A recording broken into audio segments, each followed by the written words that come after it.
আমাদের জেলার আরেকটি জনপ্রিয় খাবার হচ্ছে কচুরছড়ি, কাঁচা তেঁতুল গুঁড়া মাছ দিয়ে টক তরকারি। এটা রান্না করার জন্য লাগে ছোট ছোট কচুরছড়ি, তারপরে নিতে হয় গুঁড়া মাছ আর কাঁচা তেঁতুল। এটাকে আমরা বলি টক তরকারি। এখন আমি এই ছোট ছোট ছড়িগুলো ভালো করে ধুয়ে নিব। আর এত ছোট ছড়িগুলো কেন নিয়েছি এই তরকারির জন্য, এই ছোট ছড়িগুলো অনেক ভালো। বড় বড় ছড়ি যেগুলো, এগুলো তো আমরা মাছ দিয়ে অন্যভাবে রান্না করে খাই, আর এটা খাবো টক দিয়ে, ঝোল দিয়ে। এই তো ছড়িগুলো ভালো করে ধুয়ে নিচ্ছি। এগুলোতে প্রচুর পরিমাণ বালু ছিল, তাই আমাকে অনেকবার ধুইতে হচ্ছে। এখন আমি পানি দিয়ে চুলায় বসিয়ে দিয়েছি। ছড়িগুলো একদম নরম তুলতুলা করে সিদ্ধ করে নিব। ছড়িগুলো একেবারে তুলতুলা নরম করে সিদ্ধ করে তারপর আমি বেছে রেডি করে নিব।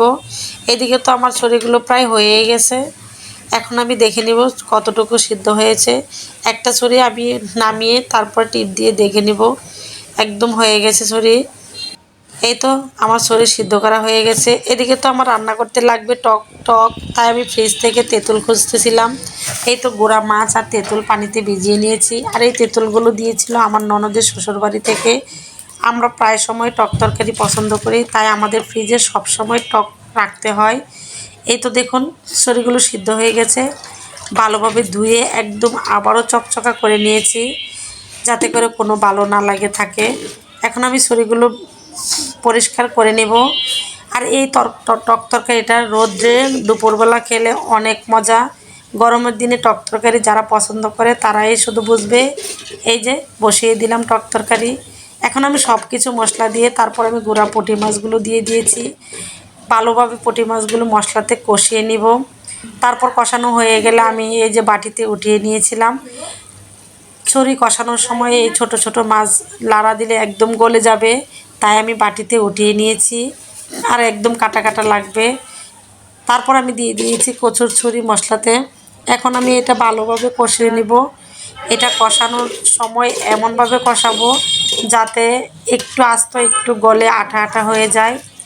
এই তো আমি একটু পানি দিয়ে এখন ঢাকনা দিয়ে ঢেকে দিব।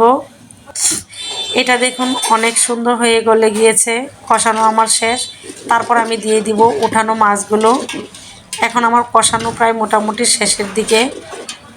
বাটিতে রাখা মাছগুলো এখন দিয়ে তারপর আমি পানি দিয়ে দিব। আপনারা কে কী নামে এই কচুরছড়িকে ডাকেন, কোন জেলায় কীভাবে রান্না করে খান অবশ্যই কমেন্টে জানাবেন। তারপর আমি এই মাছগুলো দেওয়ার পর পানি দিয়ে একটু বেশি করে ঝোল দেব, যেহেতু এটা টক খাবো আমরা। আমাদের এটা সবচেয়ে মজার জিনিস হচ্ছে ঝোলটা। এই তো তেঁতুল দিয়ে একদম তেঁতুলটা সিদ্ধ হয়ে গেলে নামিয়ে ফেলবো। হয়ে গেছে আমার তরকারি। তো আজকের মতো ভিডিওটি এখানে শেষ। ভালো লাগলে অবশ্যই লাইক কমেন্ট শেয়ার করবেন। চলে আসবো পরবর্তী ভিডিও নিয়ে।